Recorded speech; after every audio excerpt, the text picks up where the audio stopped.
આગામી 22 જાન્યુઆરીએ ભગવાન રામ મંદિરમાં પ્રાણ પ્રતિષ્ઠા થવા જઈ રહી છે, ત્યારે સ્વાભાવિક છે કે એક ઉત્સવનો માહોલ હોય, કારણ કે ભગવાન રામ આપણા સૌના આસ્થાના કેન્દ્ર છે.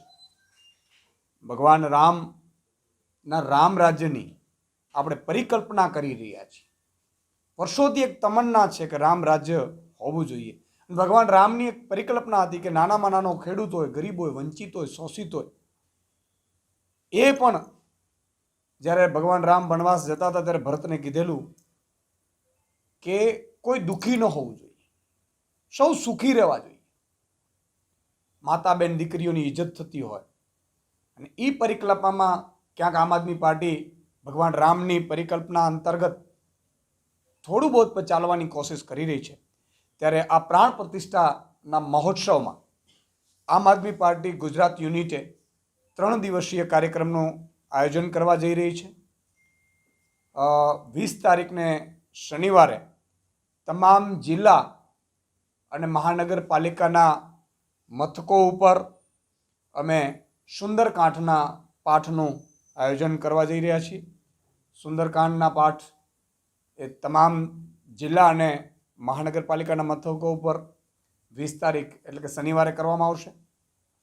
રવિવારે તમામ તાલુકાઓમાં રામધૂનનું આયોજન કરવામાં આવી રહ્યું છે, જેમાં તમામ તાલુકાઓમાં ન માત્ર આમ આદમી પાર્ટીના લોકો પરંતુ ભગવાન રામને માનનારા સૌ સ્વજનો, માતા બેન દીકરીઓ પણ ત્યાં ઉપસ્થિત રહેશે. અને સોમવારે 22 તારીખે અમે એવું આયોજન કર્યું છે કે પ્રાણ પ્રતિષ્ઠાના દિવસે તમામ જિલ્લા, તમામ મહાનગરપાલિકાઓમાં મહાઆરતી, આખો દિવસ રામધૂન અને પંડાલ નાખીને મહાપ્રસાદના વિતરણનું પણ આયોજન કરવામાં આવી રહ્યું છે. આજે આટલો મોટો ઉત્સવ ભગવાન રામનો, એટલે આખું દેશ એક રાહ જોઈ રહ્યું છે કે રામ મંદિરની પ્રાણ પ્રતિષ્ઠા થાય પછી રામ રાજ્ય આવે આખા દેશમાં. આપણે પણ આશા રાખીએ છીએ ગુજરાતમાં પણ રામ રાજ્ય સ્થાપે.